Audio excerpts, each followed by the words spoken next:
Hi guys, and welcome to the first part of the webinar on teaching listening skills. My name is Valentina. I've been working as a teacher for over 8 years already. Became a part of the Skyeng team 2 years ago, joined the premium team in April, and have recently joined the DDC.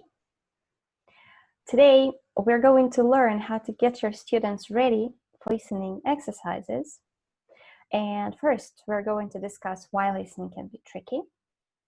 Find out what confidence in input is and why it is important in teaching listening. Then we're going to talk about 2 strategies that will help your students to deal with listening comprehension, which are top-down listening and pre-teaching words, why we should pre-teach them, and what exactly should be pre-taught. Let's start with a short listening practice. I'm going to play a recording for you, and there is no special task for it. Just think about these questions on the slide. If it was easy or difficult to understand, and why. Enjoy your roll. Yeah, thanks, Roger.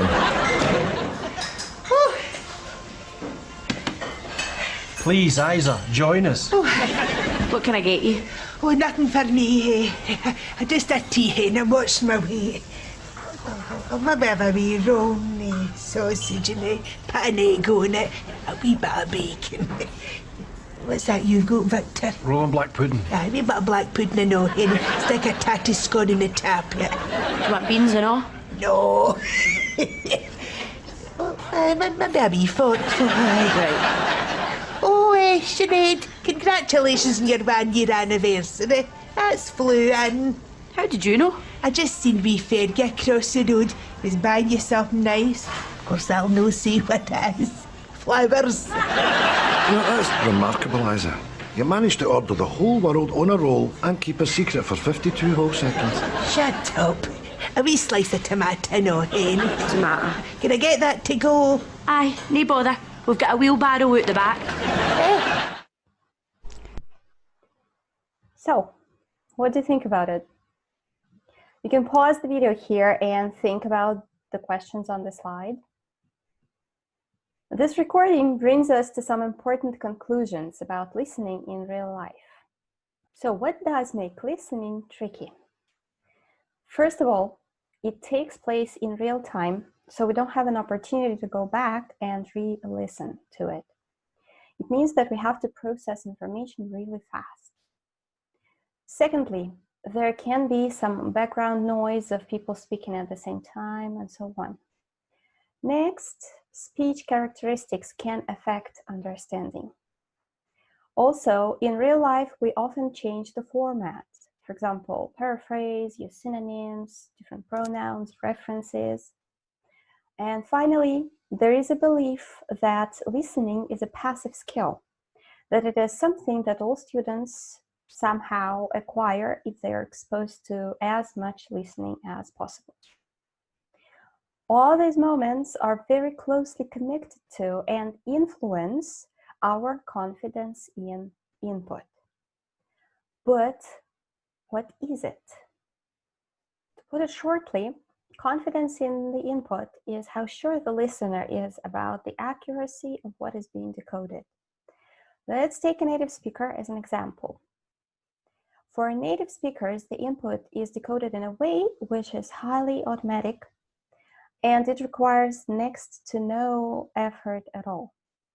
That means that they don't need to rely on the social or other contexts much, since they're already experienced enough to decode large portions of information and be pretty confident in the accuracy of what has been decoded.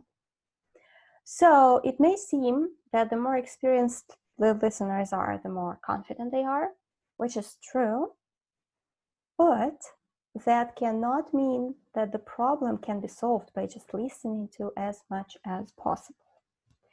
Just imagine yourself listening to something in a totally new language, and it will not help you to listen to it for several hours every day if you're not doing it properly.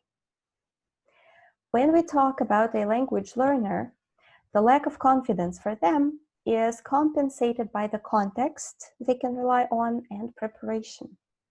And just like a native speaker learns their native language through the objects, visuals, experiences, English as a foreign language learners or any other language learners need assistance in gaining more confidence. The less confident the listener is, the more preparation it will take. So what should we do to help our students with listening comprehension? We need to stop testing their current abilities and start teaching them new skills that they will take to real life and apply to their real listening situations.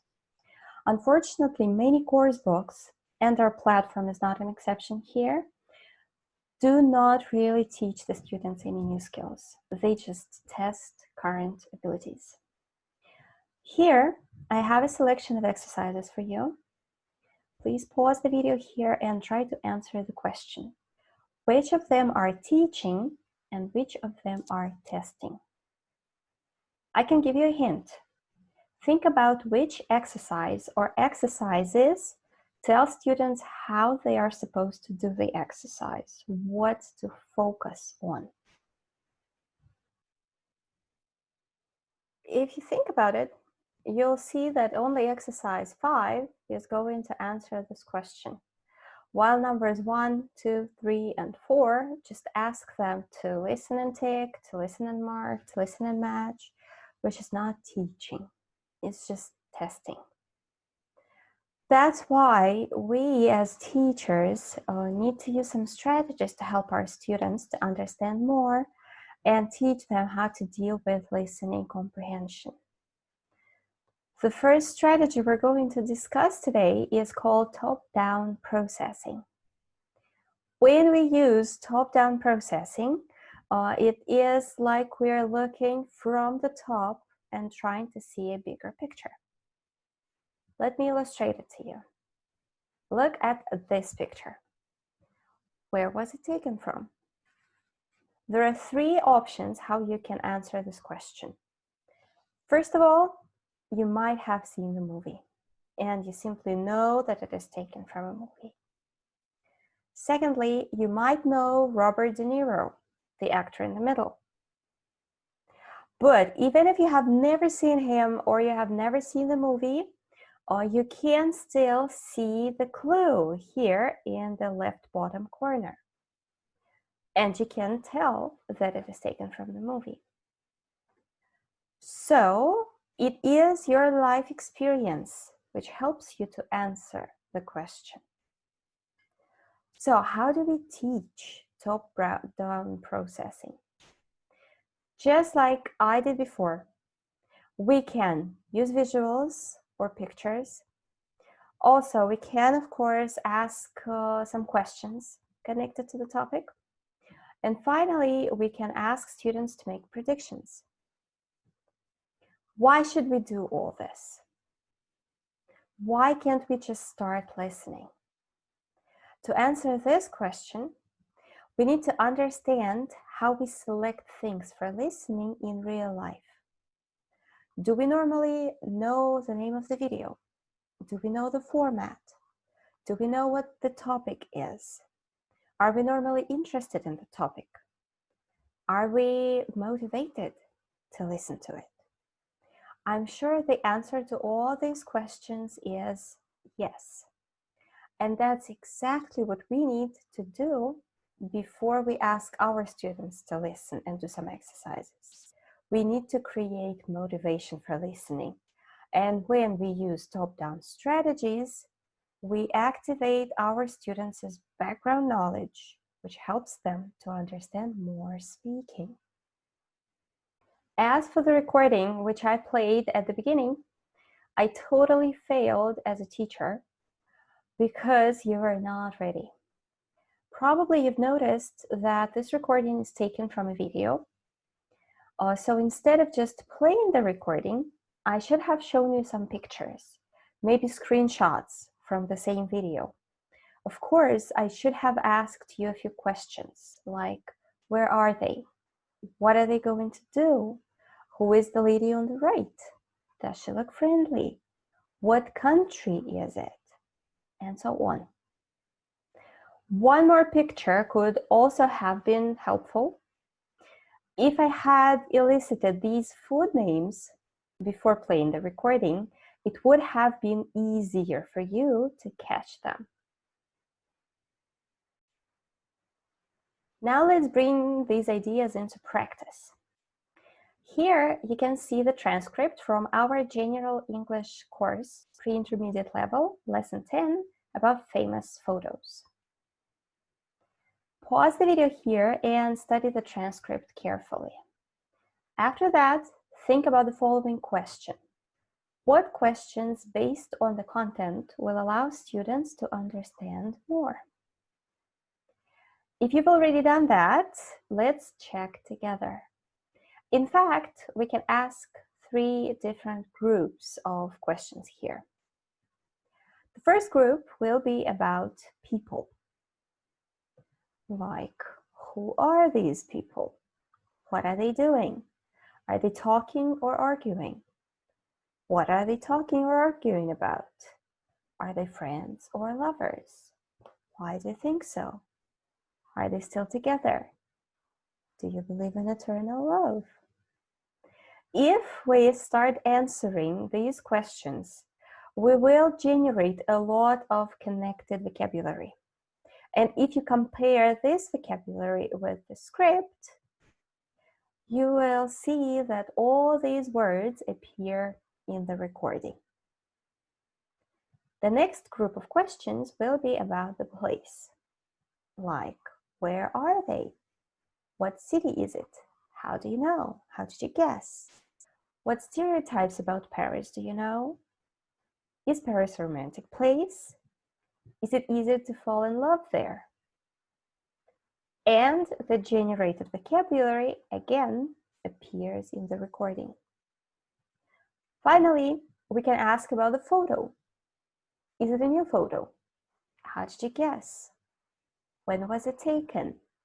Who took the photo? Do you personally like looking at your old family photos? What stories do you or your family usually tell about them? And again, generated vocabulary, just like in the recording. That looks like a lot of questions, right? Of course, there are a few things to consider here. First of all, which phase should be longer? Pre-listening or listening or re-listening, and why? And what skills other than target listening skills are involved in the pre-listening stage? Pause the video here and think about these questions. And if you already have some answers, let's check them together. The answer is, of course, listening or re-listening. Because at the pre-listening stage, you're going to use other skills, not only target listening skills, which may distort the listening experience by giving away too much information in advance. The next thing, what does the length of pre-listening phase depend on? Again, pause the video here, make some predictions. And the right answer here is confidence in the input. When confidence in the input is high, as in the cases with native speakers, for example, we don't have to spend a lot of time on compensatory top-down information. And finally, how many times to listen? The right answer is twice. What for? Once to get used to the voices of the recording and to try to get the gist, and the second time goes for getting specific information required by the task. It is, of course, worth mentioning that even having been asked proper top-down questions, many students still stay unable to get to the key ideas of listening exercises, and Sometimes the reason for that is that there is some blocking vocabulary. That's why we're going to speak about pre-teaching vocabulary, why we should do it, and what exactly should be pre-taught. Here, look at the transcript taken from our General Intermediate course. A story about Carol and how she tried to find her ex-boyfriend. Study the transcript and the questions carefully. Pause the video here and try to find the answers to the questions in the transcript.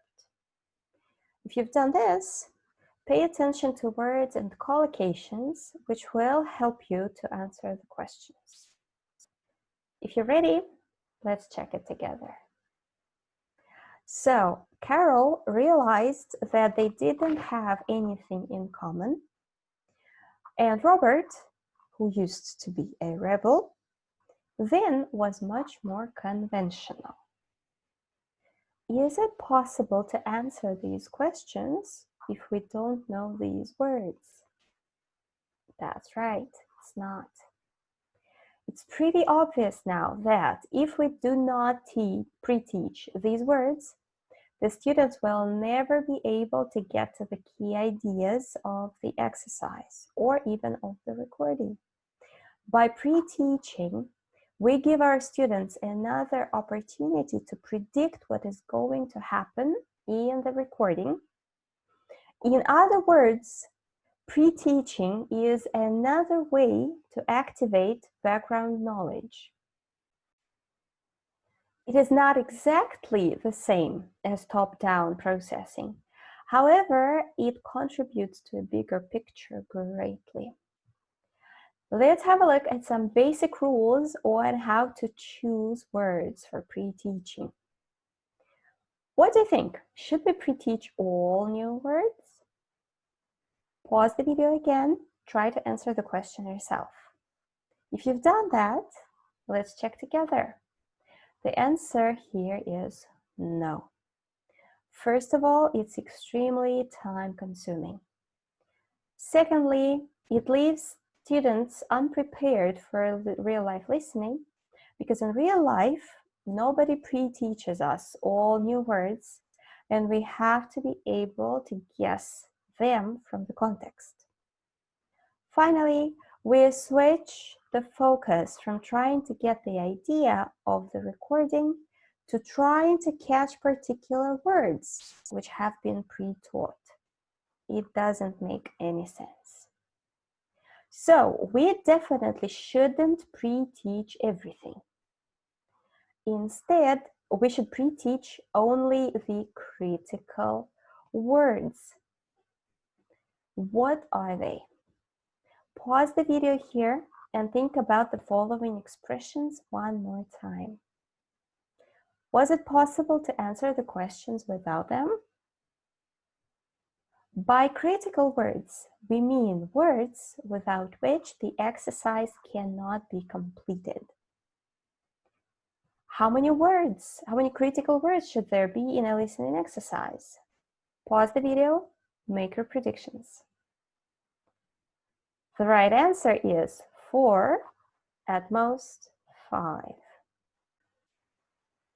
Let's be rational here. By critical words, we mean words which block understanding of some particular areas. But it doesn't mean that there are no other new words in the text. So if in the recording there are too many blocking words, it means the level of the recording is simply not appropriate. Finally, should we do speaking activities with critical words at the pre-teaching stage? Pause the video here, choose the right answer, think about your arguments. The right answer here is no. And let's be rational again. Are the students going to produce or perceive words in the listening exercise? In other words, are they going to speak? This is how we see that producing words at the pre-teaching stage doesn't make any sense. Pay attention, however, that we're talking about the pre-teaching phase, not post-listening activity. If you want your students to remember and use these words after the class, it is necessary to do some production activities, but as a post-listening task. Now, let's put all these ideas into practice. We're going to work over the same lesson in the same recording. Look at the transcript here. Pause the video. Study the transcript and the sentences carefully. Find the words in the transcript which help to mark the statements as true or false. If you have already done this, let's check it together. Now think about one pre-intermediate student of yours. If you don't have a pre-intermediate student now, you can think of someone from your past, or just imagine a typical student. Look at the words. Which of them are already familiar to your student? Probably the majority of students know words like see, at home, at work, and husband. Maybe some of them also know hardworking, dreamer, similar. But if you're not sure about a particular student, it's better to play safe and elicit the meanings at the pre-teaching stage. You can see that not all words which are critical for one student are going to be equally critical for another.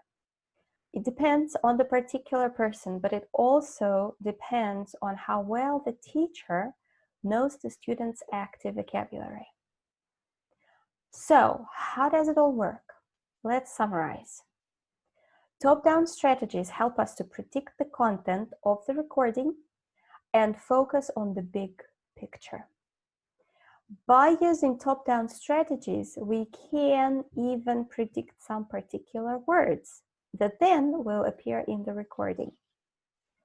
However, there are words which can't be understood from the recording because they are simply new and the student is not able to guess them from the context. In this case, we need to pre-teach these words if they reveal some key ideas of the exercise or text. To sum up, we need to teach listening, not just test it. We implement top-down strategies before listening, and we pre-teach only critical words, not all new words. It was all I wanted to share with you today, and the next step for you is doing the pre-workshop test to check yourself and get prepared for the practical workshop. See you there. Have a great one. Your TTC.